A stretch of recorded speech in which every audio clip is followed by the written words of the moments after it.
저는 가끔씩 정말 이런 방송이나 이런 걸 하고 싶지 않다고 느낄 때가요. 자신들이 이 사회의 국민이고 국민의 의무를 다하고 서민이면서요. 그야말로 이 사회의 민주주의와 자본주의를 뒤흔드는 세력의 편을 들면서 기득권의 개노릇을 하는 사람들을 볼 때마다 내가 저런 사람들을 위해서 이렇게 목이 터져라고 여러 가지 불이익을 받았고 고생을 하면서 말을 해야 되나 회의적으로 느낄 때가 있습니다. 이게 한국적인 현상만 그런 게 아니라요. 과거부터 지속적으로 역사상에 내려온 겁니다. 그야말로 전제 왕정의 지배를 받으면서 왕이 죽었다고 눈물을 흘리고 황제가 죽었다고 슬퍼하는 사람들이 옛날에도 많이 있었어요. 지금도 마찬가지입니다. 미국만 해도 그래요. 트럼프 같은 사람이요. 그야말로 편법과 온갖 탈법을 통해 가지고 재산을 축적하고 그걸 가지고 미국 대통령을 하고 있으면서 그야말로 미국에 교육받지도 못하고 제대로 직장도 없고 소득도 낮은 사람들을 자극해서 파퓰리즘을 흔들고 있습니다. 그 사람들은 출구가 없는데 트럼프가 자신을 존중해 준다고 생각을 하죠. 그런데 실상은 보면 트럼프는 대통령직을 이용해서 누릴 걸 다 누리고 챙길 걸 다 챙기고 있고 세금도 안 냈습니다. 물론 그 배경에는 민주당의 힐러리 클린턴부터 오바마 그리고 바이든으로 내려오는 이 미국의 진보인 척 리버럴한 먹물들의 위선이 엘리트들의 위선이 그런 미국의 소외받은 사람들의 분노를 자극한 거지요. 우리가 분노한다고 하더라도 그 분노에서 출구를 정확하게 정해야 될 필요가 있다는 겁니다. 단순히 분노가 제대로 된 출구를 마련해 주는 것은 아니다는 겁니다. 분노가 정확하게 목표를 향해서 꽂힐 때 그때야 정말로 제대로 된 분노가 표출될 수 있다는 겁니다. 현재 살고 있는 이 사회에서 정말 분노가 왜곡되어서 많이 표출되고 있습니다. 문가리가 문제다. 지금 제일 큰 문제지요. 그렇지만 문가리만 쫓아내면 좋은 세상이 오고 공정하고 투명한 세상이 될 건가? 그건 아니에요. 박근혜 때도 이명박 때도 그런 세상은 아니었어요. 기득권이 더 강화되어지는 세상이었던 것은 맞는 겁니다. 근데 문가리는 아닌 척 하는 거죠. 지도 기득권에 속해서 똑같은 패거리면서도 아닌 척 말로 하는 겁니다. 근데 박근혜나 이명박은 말로도 못했어요. 자, 왜 좌파들이 저렇게 부패하고 저렇게 무능하고 저렇게 독재를 행사하는데도 민주화, 정의, 공정, 기회균 등을 입에 달면서 집권할 수 있을까라는 부분에서 보면 우리가 여기에서 오늘날 대한민국이 민주주의와 자본주의가 이렇게 관철되고 있는 사회인가를 봐야 되는 겁니다. 근데 사실상 우리가 알고 있는 민주주의와 자본주의가 이미 다 고장이 났어요. 한국뿐 아니라 미국, 유럽 전 세계에서 자본주의는 이미 고장이 나버렸습니다. 돈이 돈을 버는 금융 자본주의화가 진행이 되고 그 다음에 기술을 좀 가지고 그것을 금융화해서 구조화 상품으로 만들어서 펀드니 주식이니 채권이니 해가지고 돈들을 끌어당깁니다. 그래서 우버 같은 거 한번 보세요. 저기서 뭔 소득이 남겠어요? 타다도 마찬가지. 결국 똑같은 흉내를 낼라 했죠. 그게 뭔 돈이 되겠습니까? 택시 회사도 별 돈이 안 되는데 거기서 택시 기사가 버린 부분에서 빼내먹는 부분이 뭔 돈이 크게 되겠어요. 근데 그걸 가지고 몇백조짜리 회사로 만들려고 한다? 여기에 허점이 있는 거예요. 현대 자본주의의 허점이라는 게. 결국은 자본으로 만드는 가치는 그 본바탕인 원본이 가치가 있어야 주식이나 채권, 펀드 등으로 만든 그 자본의 가치도 늘어나야 되는 겁니다. 근데 본바탕이 돈이 생길 건덕지가 없는데 그걸 적당히 포장해서 지금 돈으로 만드는 게 4차 산업혁명이고 암호화폐고 전부 사기예요. 진대재 씨도 어제 칼럼에 보니까 한국의 1세대잖아요. 그런데 사기다라고 이야기를 하고 있습니다. 그래서 자본주의가 제조업에 바탕을 두고 저는 제조업이야말로 이 생산된 부가가치를 가장 잘 표현하는 사업이라고 보고 있습니다. 그래서 제조업에 바탕을 두고 그 제조업의 매출이나 순이익에 따라서 그래서 주식이 이렇게 바뀌고, 그럼으로써 이 제조업을 기반으로 한 건전한 자본주의가 핵심이 돼야 된다. 이거는 아무리 기술이 발전해도 그것이 밑바탕이라고 생각을 합니다. 그래서 제조업이 기계화가 된다고 하면 그 기계화된 제조업에 있어서 또 다른 고용 창출을 하도록 만들고 노력하는 것이, 그것이 정치가 해야 될 일이죠. 그런데 고용은 사라지고 기계화가 되고 4차 산업혁명이라고 하면서 직원은 몇 명 두지 않으면서 매출보다도 주식 가치가 훨씬 거대하고, 그래서 거기에 기반을 두고 세계적인 대기업이라고 선전하고 이러면서 사라진 일자리는 전부 다 어디로 갑니까?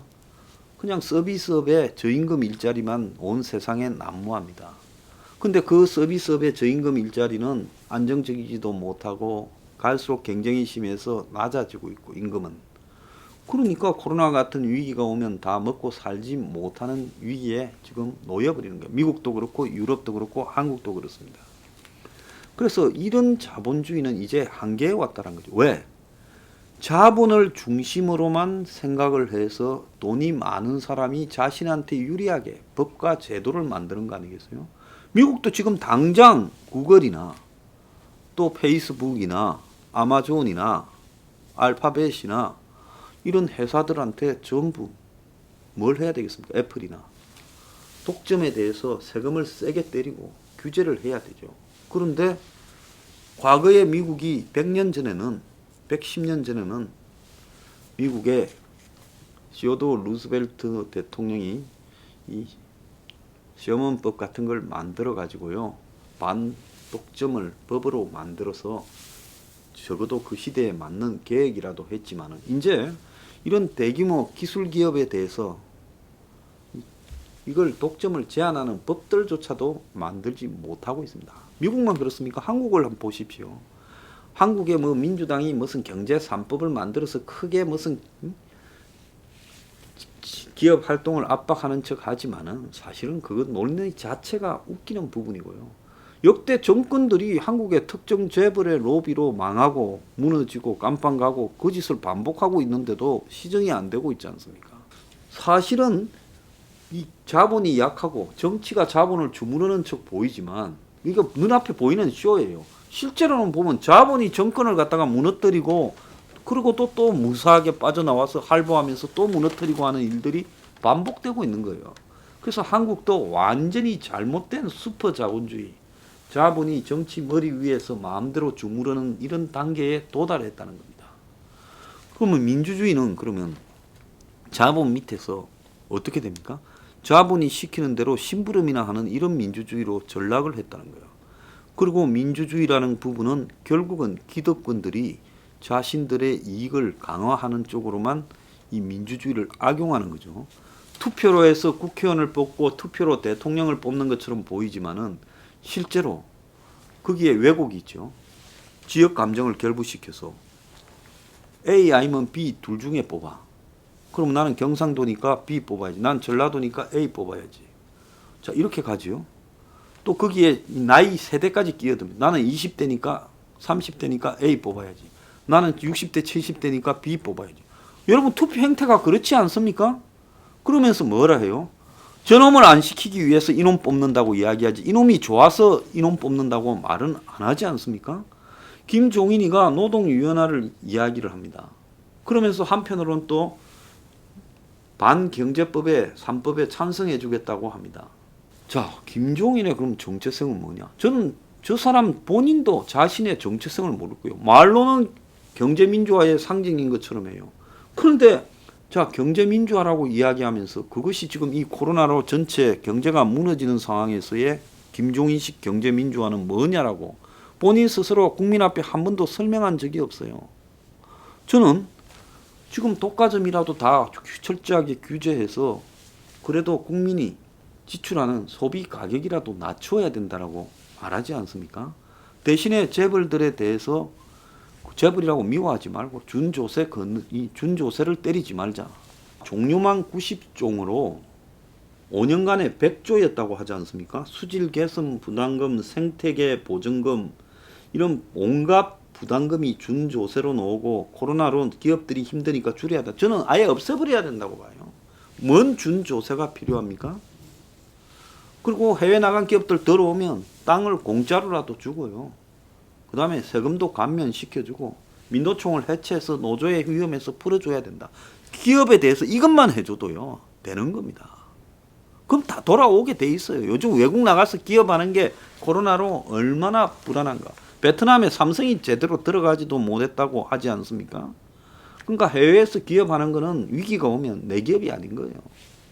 자, 이런 부분에서 우리가 앞으로 어떻게 해야 되는가는 방향을 제시해야 될 건데 김종인의 경제민주화는 뭐가 경제민주화인지 말도 제대로 하지 못해요. 자, 이런 사람들이 지금 야당을 맡아가지고 민주주의를 왜곡시키고 있습니다. 자, 민주주의가 맞다면요 지금 없는 사람이 훨씬 많습니다. 한 80%가 경제적으로 고통을 받고 있어요. 그러면 법을 제정하고 각 정당의 정책에 보면 없는 사람을 위주로 가야 되지 않겠어요? 그러면 집 없는 사람이 한 60%가 넘을 건데 그럼 어떻게 해야 되겠습니까? 국가적 주택 공급을 하겠다고 하면 되잖아요. 집 있는 사람한테는 투기 이익만 손실 보면 되는 겁니다. 그렇잖아요. 투기를 한 사람은 사실상 저는 벌은 아니지만 그들이 주가적 주택 공급을 해서 보는 손해는 감소할 수밖에 없다. 저는 보는 사람입니다. 그렇잖아요. 투기한 사람은 상습적이에요. 반복적인 투기로 많은 이득을 얻었을 거라고 봅니다. 그러면 때로는 이럴 때도 있어야죠. 그렇지 않습니까? 국민이 기본권인 진짜 주거 문제에서 고통을 겪고 있는데 주거는 난 기본권이라고 봐요. 근데 왜 대한민국의 헌법에는 모든 국민에게 주거에 대한 기본권을 보장을 해줘야 된다는 말은 안 하고 있어요? 쓸데없는 기본권은 많이 주장하면서요. 그래서 집만큼 기본적인 게 어디 있습니까? 집이 없이 살 수가 있어요? 그래서 집을 갖다가 국가적으로 공급한다. 이렇게 해서 700만 원의 아파트를 공급한다 하면 없는 60%는 행복해질 거고 젊은 사람들은 미래가 있어서 결혼하고 출산하고 해서 대한민국 멸종도 막을 거고 지방 도시들이 소멸되는 것도 저는 막아줄 수 있다고 봅니다. 집만 해결되면요 지방에서 적게 벌어도 살 수 있습니다. 지방이라고 일자리가 아예 없습니까? 집이 해결이 안 되니까요 지방도 솔직히 말하면 점점 더 소멸되어 가고 있는 겁니다. 근데 국민이 가장 원하는 국가적 주거 공급도요 아예 이거는 지금 제가 그렇게 목이 터지라고 외치고 다들 보고 알고 있을 거예요. 조금씩 자기들한테 유리한 거는 금방 흉내내고 따라하고 있는 게 보이잖아요.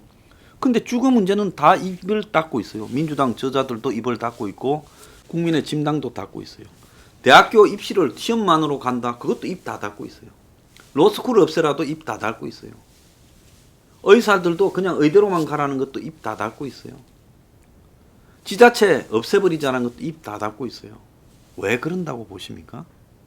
자신들의 계산에는 그런 게 있어야 유리한데 왜 우리가 그런 거를 없애냐. 국민 다수가 원하더라도 우리가 그런 거는 원하지 않는다는 거 아니겠어요?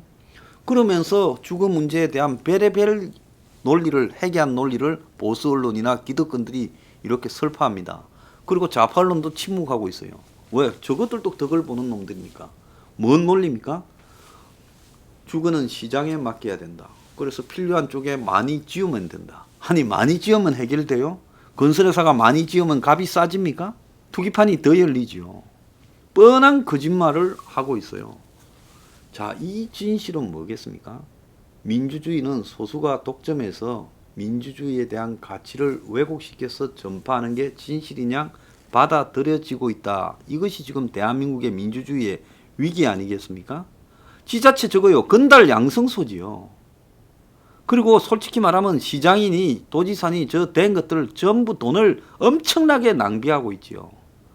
저거 지자체에서 벌어들이는 돈이요. 쓰는 돈에 3분의 1도 안 되는데도 저 짓을 하고 있습니다. 그럼 저 지자체 다 폐지해버리고요.